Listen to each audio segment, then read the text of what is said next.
to be a reactionary. But to change and to travel is to be a pilgrim. Now that's suitable, you know, that's actually suitable. The word pilgrim is a wider one than just a religious pilgrim. Sure. And the other quote that kind of would be my motivation factor was from Nelson Mandela when he said, if we only do what we always did, we'd only have what we always had. Very good. So there were various things happening in my life at that time. Was my cancer diagnosis, and I was retiring from my job.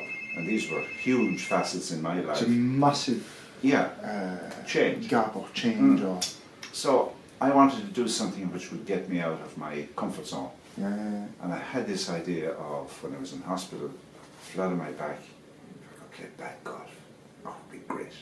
If I could do the Camino, that would even be better. Yes. And that was the kernel of it. You know, that was the origin in my head.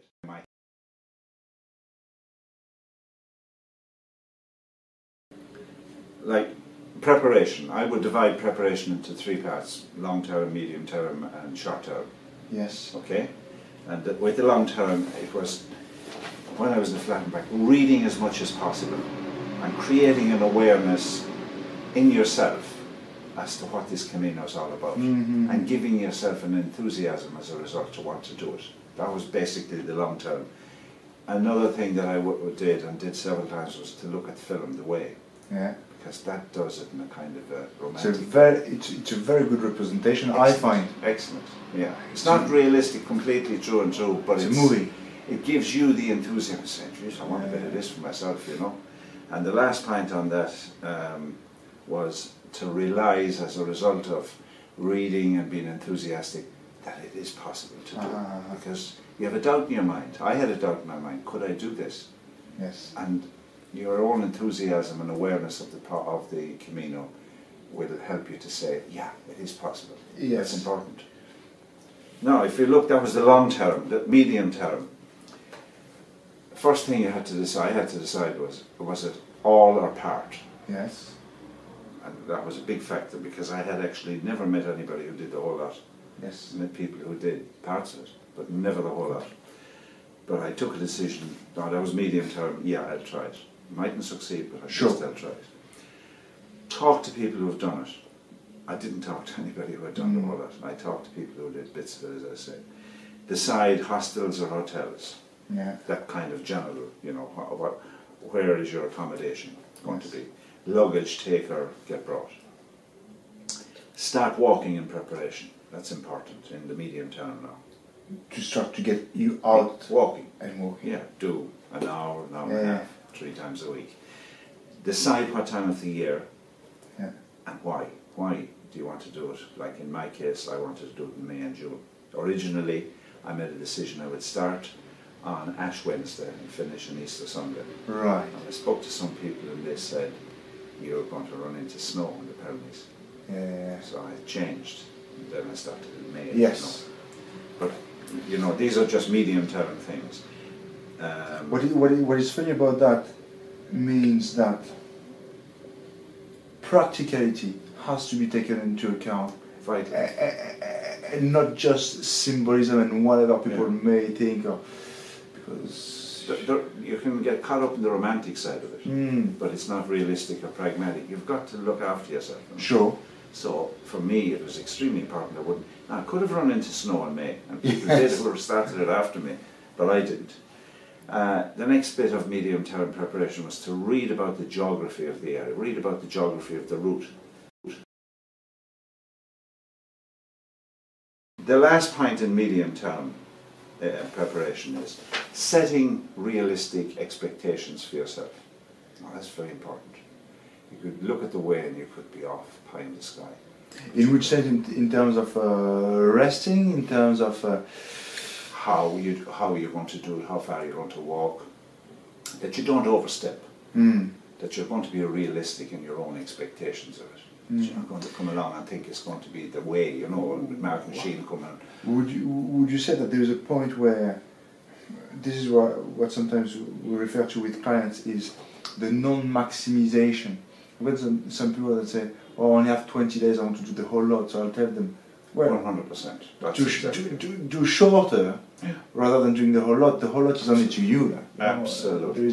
I had time, so it was realistic. If you haven't time, you've got to be realistic. Yeah, like we have clients who come and say, "Oh, can I do 35k a day?"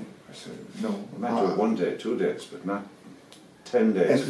Until they say for sure, "No, I want this," I wouldn't do it myself, right? No. I would, No. So. Yeah, that's what I mean. You have to be realistic in your expectations of yourself as a person. So that's medium. Short term, draw up your plan, as I did with you several times. Yes. Draw up an absolute plan. Draw up lists, equipment, maps, all that kind of stuff. And then I have down like consult with FTC. Yes, exactly. Right? The fourth one of that was fine-tune your plan after the consultation. Mm-hmm. You know, that you're actually, like I came to you, said to me several things that you said, well, no, that's not on, I would propose doing. Yes. Even the simple thing like the accommodation in Santiago, you said, yeah, we can fix you up in the Paladores in Santiago, but we would suggest San Francisco. That was a fantastic decision. But that was your knowledge coming to me after consultation.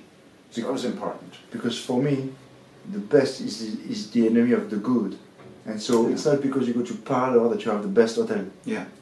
Absolutely not. Like it's the best instead of stars. I went into the Paladores there in the square, and it was stuffy. You know, it was a bit stuffy. While San Francisco was warm and nice. Yeah. So that's what I meant by that. And also the history and the culture of the various areas you were going through. Because having an awareness of that, I think, means a greater enjoyment, ultimately, of the Camino. If you know where you're going. Like I knew a good bit about the Basque territory, certainly about Galicia. I mightn't have known a huge amount about Leon and Castile, but I had an idea of it. But like there's a small place in Leon and Castile, Bierzo, which I'd never heard about. Oh, Jesus, that was great.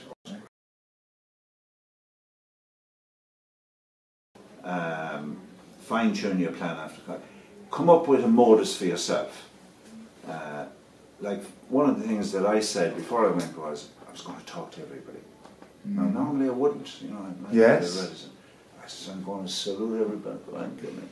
Hold on, and I did. And that had huge fruits for me. How's it going? A woman along the way, not on the Camino. Bonus this. I remember a woman coming out well into Galicia, and she came out with handfuls of cherries for me, because I just said that to her and I happened to interact with her. The people along the way, the Camino people themselves, the pilgrims, I spoke to everybody. And I remember I was staying in this little village one day and I saw this woman coming in who was obviously on the Camino, and I had been there for an hour or two beforehand. And I knew she was different, she looked different. I said, no, she's Mongolian or what? So I went over to her and said, where are you from? She had perfect English again. Greenland, she said. I said, God, I have to shake your hand. You're the first Greenland person I ever met. And she said, I might be the first Greenland person, but I bet you, she said, I'm the first Eskimo you've ever met. And she was. But she used the word Eskimo, I wouldn't use it. Yes. Because there's political correctness and all this rubbish. She used it. Oh no, she was a smashing woman, really a smashing woman. And I met so many people like that along the way. I had another one, am I delaying you now? Because I'll... No. You sure? No. I'm going to just tell you, by making that decision, I'm going to talk to everybody. I said to you, when I was along the way, I got very angry at the opulence of the churches. And I couldn't bring this into my mind, how a church of supposedly Christ, and Spain being a poor country, could build these edifices. The whole lot. Yes. I was getting more and more angry. Burgos really set me off. But when I got to, what was the place? Astorga. I lost it completely. I lost it. The Gaudi, the Bishop's Palace. Bishop's Palace. The prettiest thing. I came out and there was another lovely Australian family, man, my dad and 2 daughters, and I let fly. He had connections with Cistercians and all that. His brother was a Cistercian. So when we came to the little village, what was the village with the small monastery? Beautiful. It was actually featured in the... Before Sarria, Samos. Yeah. What is it? Samos? No. I could look it up now, but anyway, it doesn't make a difference. And there are 3 monks there. There were only 2 when we were there, Benedictines. They had a little church, it wasn't much bigger than this room. Old, it was like a storehouse, vaulted roof. Yes. They invited us for the Vespers at 7:30 and then back again for a blessing at 9:30. So I had to go to this guy. I can't believe my reaction. And I explained to him, like, how could a Church of Christ have these opulent? He looked at me and he says, I'm listening to you. And he put his hand on my shoulder and he says, but you're here now. Suddenly my anger lifted. He said, but you're here now, look at this. In other words, we're doing the opposite. Yes. And suddenly my anger was released. Simple thing. But it wouldn't have happened if I didn't talk to people. Sure. So I spoke to everybody. Whether they spoke to me or not, I spoke to them. I really met lovely people. Now, that was my modus for my talking and interacting with everybody.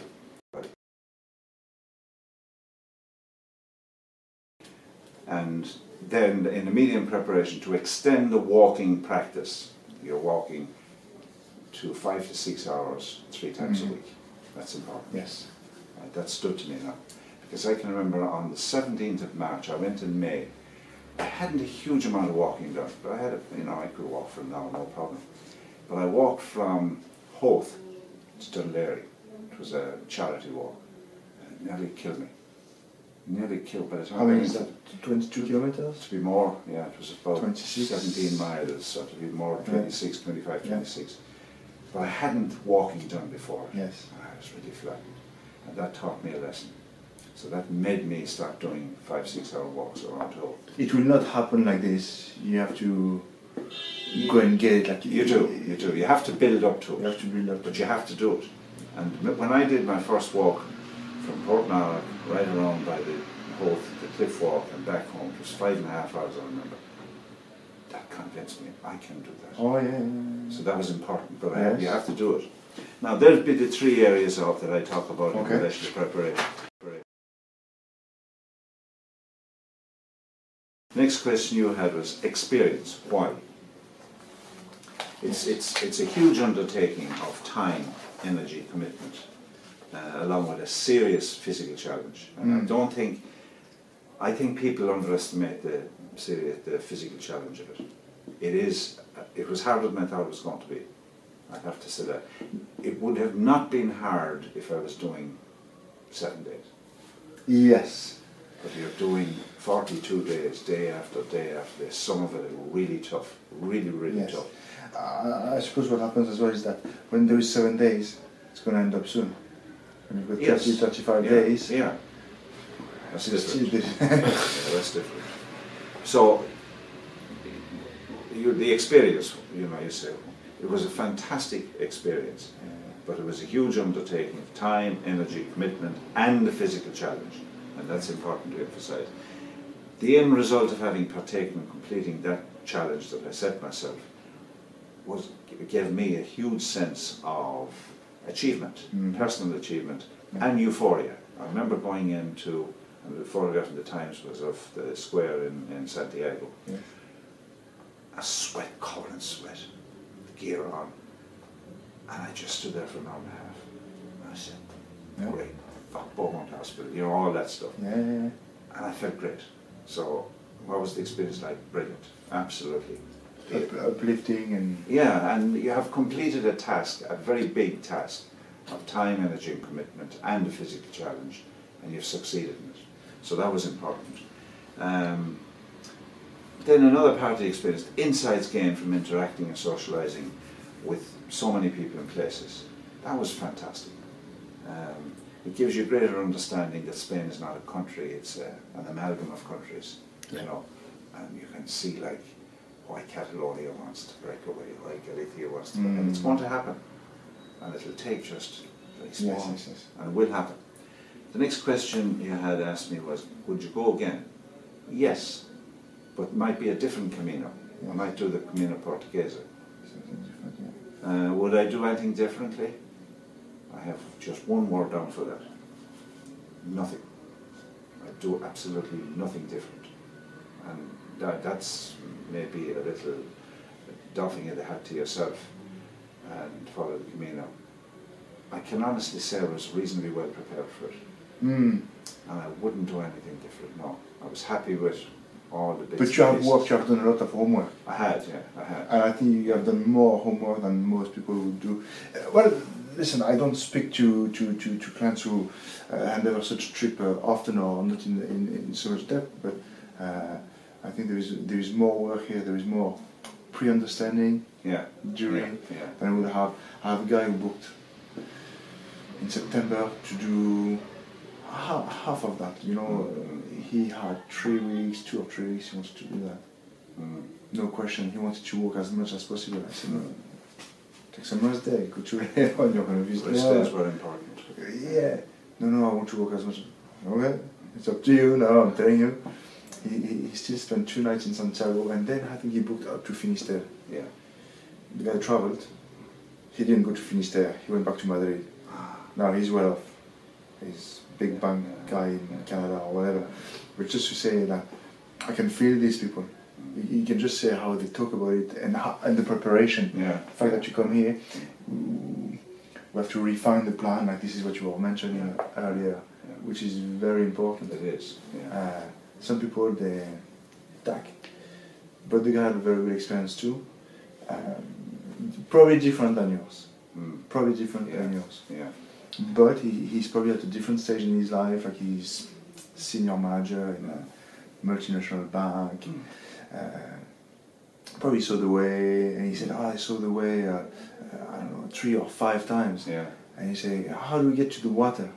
He couldn't even name Finisterre, right? So the guy has seen the movie 3 or 5 times, doesn't have a clue about it. Because probably it's like work, he's skimming through things. Fair enough, like he probably had a great time. You could miss out on some of it. But different experience. Yeah. In actual fact, that's one of the problems about people talk about Finisterre. It's Moxia that's really what's featured in the film. Yeah. And it's different because when you go to Finisterre, you've been in Finisterre, haven't you? No, I haven't. Oh, Finisterre is touristic harbour.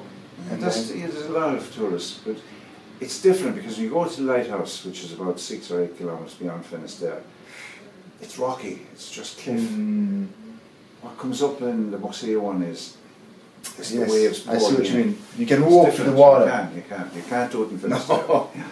Now, the next question you asked me, would I do it differently? Do it differently? No, definitely not. I wouldn't. Now, some of the items, these are only the most useful items. Yes. This is important, this is practical stuff now. I said this, the Michelin map of the Camino. Do you know that one, small one? I remember that. That was really good. John Braley's book was very good. Yeah. Alright, the Camino. And year notes. Yes. And I had all those 3 inside in a Ziploc as I was walking along. Yeah. Did you use them? Oh yeah. While walking? Because when you're going through an area, sometimes you won't retain in your head what you have read. But if you're going into an area and you read about it, you're just the little snippets, or that you know that there's a big hill coming up that you have to preserve a little bit of energy for. You're prepared. Yes. Forewarned is forearmed. Yes.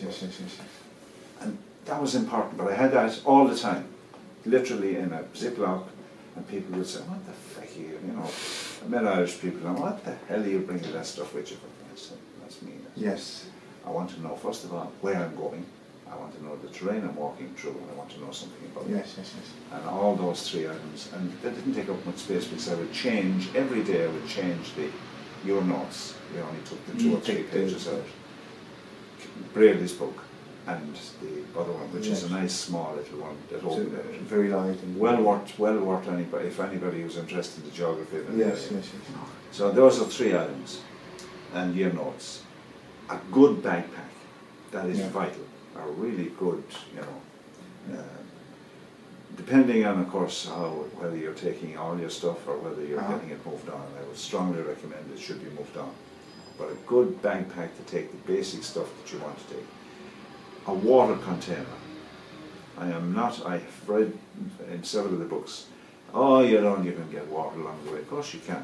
But if you have the one with the tube. The camel bag. Because I fell on going down to say, and Yes. I very nearly got very badly hurt. I remember that. And it was because I was reaching back to take out a banana. Yeah. Stupid thing. I didn't stop. I was coming downhill. Anyway, the tube was fantastic because you had it there. You could sit or do whatever you wanted to. You could fill it up and put in, you know, these. A bit of Castle Island had the Fanta. Yeah, thing. yeah. Or you the wine. Oh, what was it? What's the name of the place? What's the name of the place that they have the wine? Fonta di Irace. Irace. Yeah. 10 o'clock in the morning, it wasn't enough. So water content with the tubing, it's worth buying. It's they're cheap. About 20 quid. Now, the next item I would emphasize completely. Very good footwear. Really the best you can get. Very good footwear, 2 pairs of socks, and a ton of Vaseline. And I had a problem only once with one foot, and I got blistered, but it was my own fault because I think the inside sock slipped and caused one of those feet to blister. I know the problem apart from that. And I've run here, without looking after your feet, there would be no Camino. It's as simple as that. I met so many people who gave up. So many people. I'm not talking about ones and twos, I'm talking about tens, whose feet were just not, it wasn't possible for. You know, and why? I met somebody walking in sandals one day, and it was fairly rough terrain. They were from either Denmark or Holland. I didn't see them along the way. After? Yeah. Like you can't walk with, you can walk on flat with sandals, but you can't walk. Or you can walk the one day, but friction will create in concentrated areas that the issue. So if you don't look after your feet, you won't have a Camino. It's as simple as that. Proper clothing, including a hat and cap. Yeah. And this is something that I wasn't prepared for in my mind, how cold it was in the first week and a half. It was much colder than when I left Ireland. Yeah. Much, much colder. And I used to have 2 jackets on. That was early September. No, that was May. May, sorry, May. Yeah. Right up to maybe not even as far as Lyon now, but beyond Pamplona. It was very cold, extremely cold. I was surprised. So I would say proper clothing, including hat and cap. Hat and cap, or hat or cap. I had a big wide one for the sun. You know, when the sun did shine, you need it. Sunglasses, sunscreen, and all that stuff. Lip balm, very important. Because if your lips get burnt, you're in trouble. Braille says, don't bring your camera, don't bring your iPad, don't bring your phone. I would have the very opposite. Bring your iPad, bring your, well, there's a camera and the iPad, bring your phone. I needed the phone more than once. I had the phone here, if you remember a few times. So I would totally go against what Braille says in relation to that. I know why he's saying it. Sure. You have to be pragmatic. Medications, including Compete. Whatever, if you have any, I wasn't on medication, but I brought basic things. You need, people got desperate doses of the rums. Oh, good, it was like as if it was a virus thing. Yes. They were in trouble for a few days, you know. So if they had brought their Imodium or Botulium, you know, and they're not prescription drugs, you can buy those over the very easily. Compete, definitely need that. Or if you're on prescription, it's very important you bring sufficient.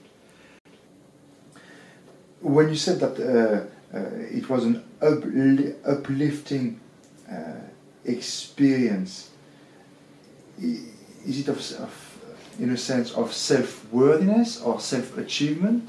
More self-achievement than self-worth, because some people are into the self-worthiness, I'm not. I'm confident about myself, but I'm not big into projecting myself in that self-worthiness. Yes. So to self-achievement, yes, that was huge. So would it mean that and the achievement, was it more physically? Both. I think I've mentioned the 3 words here. It was a time commitment, it was a physical commitment, and an energy commitment. Yes. And you put the time and the energy into those, and you achieve it. So you get a sense of achievement out of it. And then as a result of that, you have a euphoria. I mean, the euphoria that I had, I've done marathons and I've had euphoria at the end of them.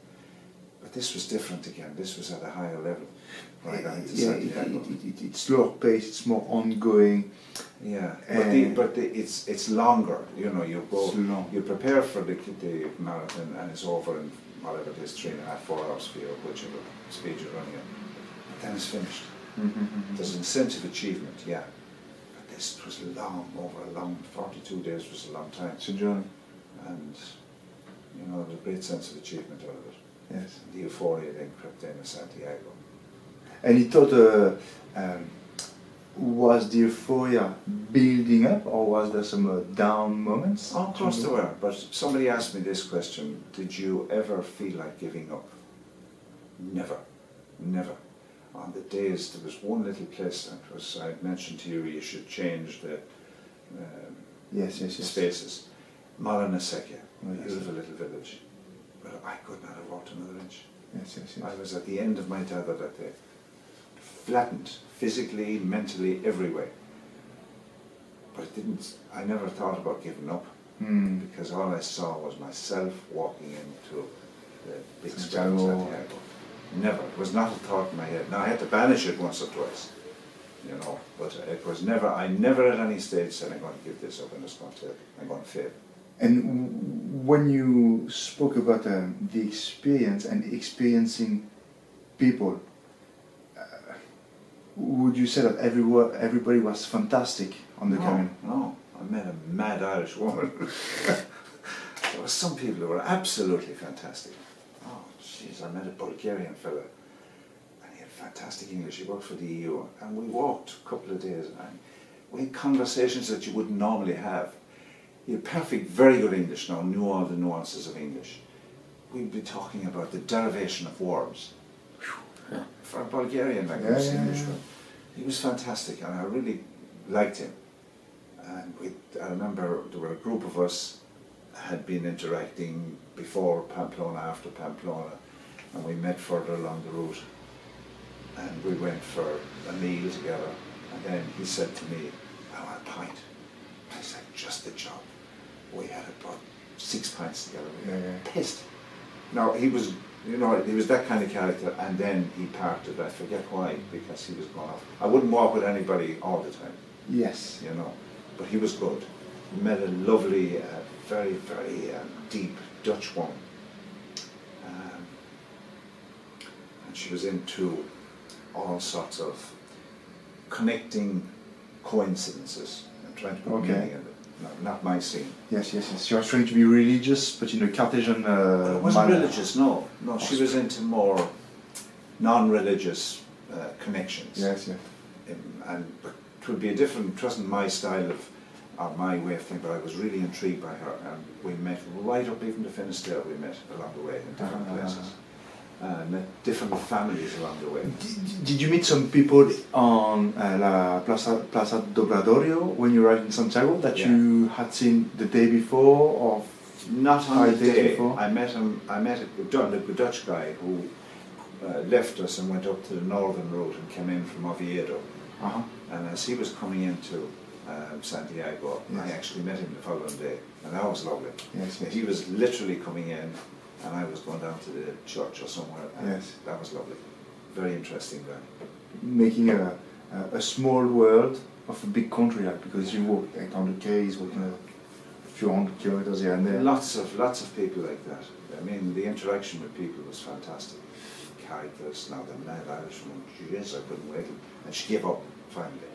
She came to me the first time. She wasn't young now. She said, "Oh, great to hear an Irish voice, nobody will talk to me." I could understand that after a few days why you couldn't get a word in edgeways with her, you know. But she gave up then. So meet different characters. And on the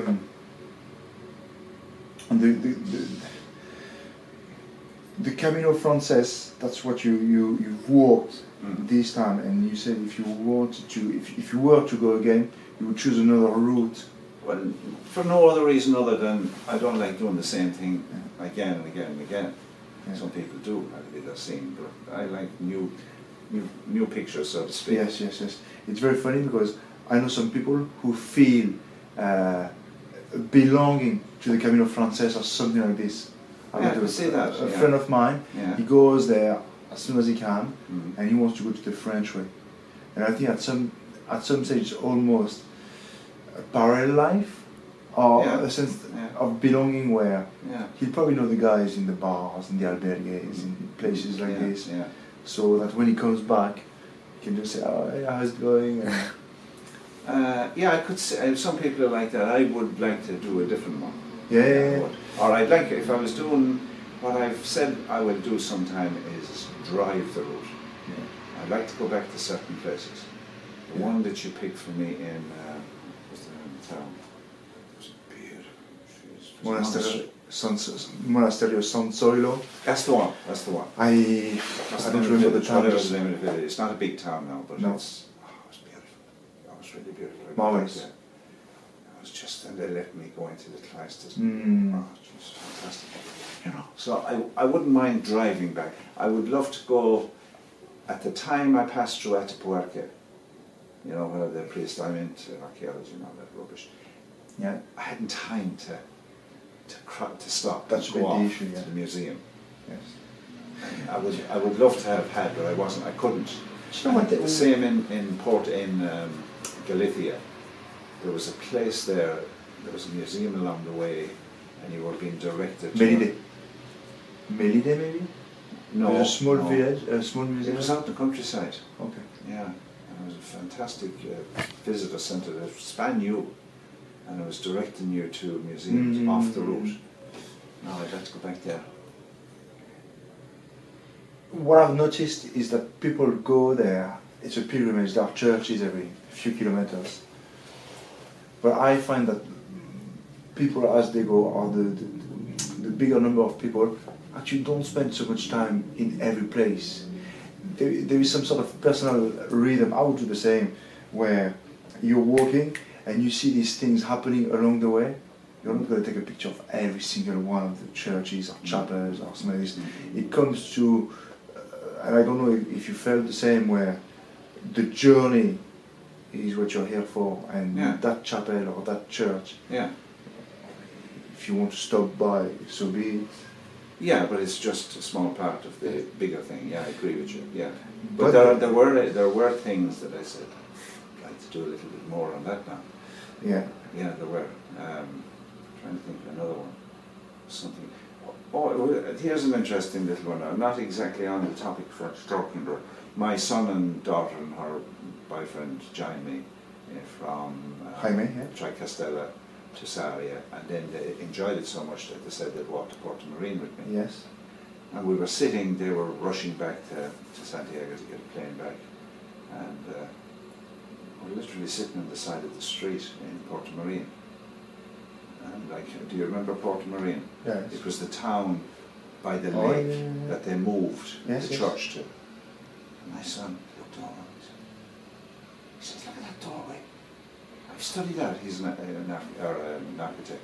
Okay. He said, "I studied that in UCT." That's brilliant. Just like that, you know, it was just an amazing moment. And it suddenly clicked. I know that door. It's not just a page on a book. No. It was an amazing moment, literally across the street from us. Did you know anything about it? Oh, he did, yeah. Right. He would be interested in it, you know. And he was able to tell me how they moved the church from where it's a reservoir now. Yes. They moved the town up to the hill. Yes. That's not exactly what you were talking about. But yeah, I would like to, there are places I would go back to. And with the car? With the car, yeah. You can spend an hour if you want, you can spend 2 hours if you want, you can just pass by if you want. A day, a night, 2 nights. You know, and spend 12 days, 2 weeks doing that. I would love that. Yeah. Having a more vagabond, like a wanderer approach. When you're walking the Camino, you have to go from A to B to C, and you need to keep going in a way. You're not going to drift sideways. I did. Well, there were a few occasions where you had a choice.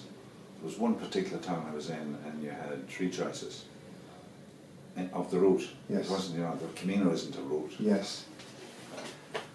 And I picked one that bravely said, "Don't pick." Okay. And it was okay. Yes. It was good.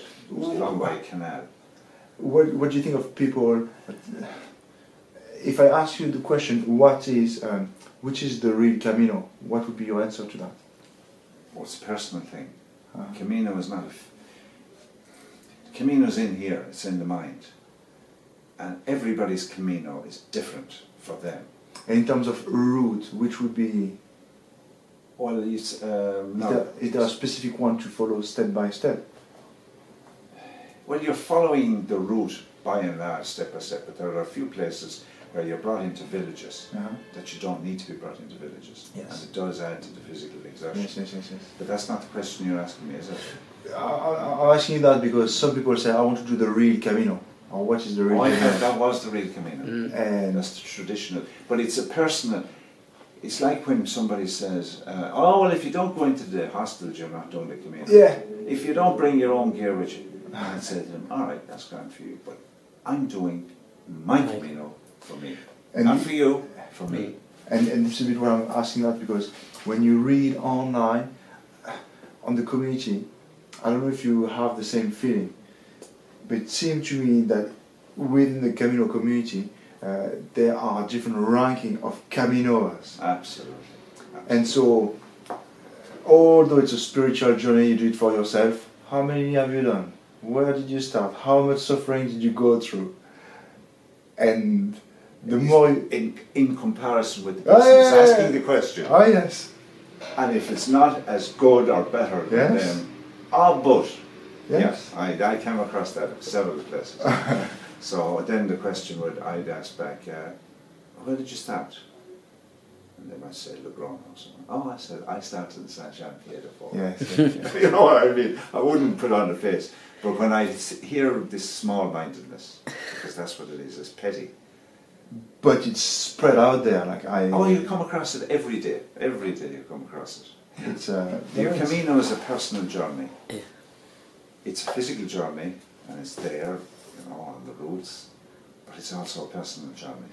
And how you interact with that personal journey is what makes the Camino for you. It's a personal thing. And the amount of suffering is not necessarily a gauge of worthiness or anything like that. Like it helps, like as you go for 3 or 4 weeks, obviously the meditative stage will change from a 5 days trip or something like this. I can see that, because it's a way of life. Like after 20 days en route, it's a way of life. Yeah. You're into a pattern. So was it difficult to come back to reality? I read that it would be, but I think the fact that I went to Finisterre first of all, and the fact then that I went down to Portugal, to Lisbon, Porto and Lisbon, I think that was important. If you came back straight away, you might be left hanging there. Yes. But I kind of eased my way out of it, a little bit. The Lisbon trip was, the hotel you picked for me in Belém there. Yes. It was really very comfortable. It's big town, like it's capital city. Well, you're outside it, you see, in Belém, you're well outside it. Yes, I remember that. I remember that. Hotel, and you go and interact with it. But it was a come down in a lovely way. It allowed you to reflect, your time to reflect on the Camino, but you weren't taken from Santiago back to Dublin and left hanging in midair. That was important. But the journey is a personal one now. It's a physical one, geographical one, political one, but it's also a personal one. Are you in contact with people that you went on the journey with? Yeah. 1 person, 5 people? There's a woman from Cape Town and her daughter, and we'd Facebook each other, whatever. Lovely couple. There's the Dutch woman that I spoke to you about with the funny, quirky coincidence. They're trying to connect up things, as not being just coincidence, and what's the meaning behind it. And the other man, another Dutch man, very sad case, and I really was a bit worried about him. He lost his daughter in an air crash on her way back from her honeymoon. Okay. And when we got, I'd met him a good few times, and he's the guy who went in the Northern Road, and then we met again in Santiago, and we met again in Finisterre. And he was craving for a sign from her that she was with him on the Camino. And what was the sign he wanted? This was sad now. At some stage, he, with her, in Holland, which is from the North Sea. He threw a bottle into the sea with her, with a message in it. I was expecting the bottle too. Exactly. And I said, look, that's not going to happen. The currents are going the other way. Yeah, that's... And then he suddenly, it was a wet evening. Have you been out to, no, you didn't go to the lighthouse in Finisterre, no? No. You're out there, it was a really wet evening. And there were stone dolphins. He said, take a photograph of me. No, he wasn't an old guy, you know what I mean? And there were dolphins and stone. And I said, that's the sign. He was grasping for some sign from her. And I was really sad. He was a nice guy, you know, but I felt sorry for him. I've seen people like this as well. Yeah. Once for me, I was in the cathedral, and there was a guy in the cathedral cursing. He had the worst backpack you could ever have, you know, the kind of soldier type of thing with the fabric green thing, and he looked a bit weird, like maybe 30-ish, and he was cursing. Like the priest and so on were giving mass, and it was a cool time. Like there was a lot of people quiet. I could just see someone like this that had been told, go to the Camino and you'll find your way, you'll find the answer, and your man has been walking for 3 or 4 weeks. He's like, what the hell is the answer? I'm here, you know. I see. No, but you're laughing, but I can read that. Yeah. And I find that there is nothing worse than to set the expectation too high. In the sense that. One of the things I said to you earlier on in my preparation, be pragmatic. Set reasonable expectations for yourself, not ridiculous ones. Yeah. Not just in the physical walking, but mentally also. Just be realistic and pragmatic. For you, what would be the one thing or learning or thing that you bring back from this journey, for example? What did I bring back from the journey? Well, the sense of euphoria of being able to achieve a big physical task, right? But that's on a different level. The importance of interacting with other people, places and things. Yeah. And being open to new experiences. Now, I always was open to new experiences. But when you're doing something over a long period of time, you come across a whole lot of things. Yeah. And if you're not open and receptive to them, they'll pass you by. Yes. It's like people who don't prepare for it. If you don't know, like when at a certain stage it wasn't quite Galicia, you know, it was fairly well along the way, we came across a Civil War monument. Now I met people who hadn't seen it because they didn't know what it was. Yes. But it meant something to me. And it kind of drew up a whole lot of pictures for me of Irish people fighting on both sides. You had the right-wingers, church pushed, going to Franco's side, and you had the rebels and the Irish communists fighting on the side of the opposition. And they were both killed, you know, lots and lots of people. Another thing that struck me, I'm sorry I'm meandering a bit now, but all the people that died along the way. Yes. That was seriously sobering. I don't see any regular sign of this, although there are. Oh, there are, yeah. Like, tens and tens of them. Yes. And some Irish. Sure. Some Irish. We had a client who died on the Camino last year. Oh my goodness. We had a client who in Triacastella, I think, yes, didn't wake up. Taxi just went for the luggage, and they died in the hotel. Yeah. There were two. There was another one which didn't say very much. It was just Irish tricolours, small little ones. And then in Galicia, not too far away from Santiago, there was a girl from, I think she originally came from Kilkenny, but she was living in Sligo. So second Camino, and she died on the way. Yeah, she didn't come back. Yeah. And when I was in the church in Santiago for the big mass, you had the collapse. Bang! 3 seats in front of me. Now he didn't die. Yeah, well, I assume he didn't, but he collapsed. Yeah, that was frightening, you know. It's frightening, but yet it's better to collapse after exertion and in a place where there are other people around than in your countryside house on your own with no one around that can check out on you or do anything actually. Yeah. So they took them a long time now. The whole mass was, it was a big mass with cardinals and bishops and what have you. It was delayed for about 3/4 of an hour. Yeah. But I didn't think they handled it well. It was a good 40 minutes before the ambulance came. That's a long time. A long time. Yeah, I was surprised. Yeah, that's a very long time. If you have a heart attack, you need to get the you need a bit of speed. No, but that's But it was frightening. Like, and this is the macabre side of the Camino, that people dying, you know. Very first day, a tough walk up tourism. A Korean woman stretched out on the road, people attending her. what, sorry? A Korean woman. Yeah. No, she was okay, it was just physical exertion with the climb up. But you know, on the very first day walking, to see that, say, Jesus, why am I putting myself in here? Yeah, he does raise questions. Yeah. And she wasn't obviously going to complete it, you know. She couldn't, if she was going to conk out after that journey, she was in trouble, you know. Some people show up like this with nothing, no preparation, No. barely any gear. Yeah, I saw it. Especially in Saint-Jean. Yeah. Saint-Jean, I didn't really come across them in Saint-Jean, no. I had another lovely experience in Saint-Jean. I don't know whether this is relevant or not. About the result of interacting with people. Sitting down, having a pint on the night before I started.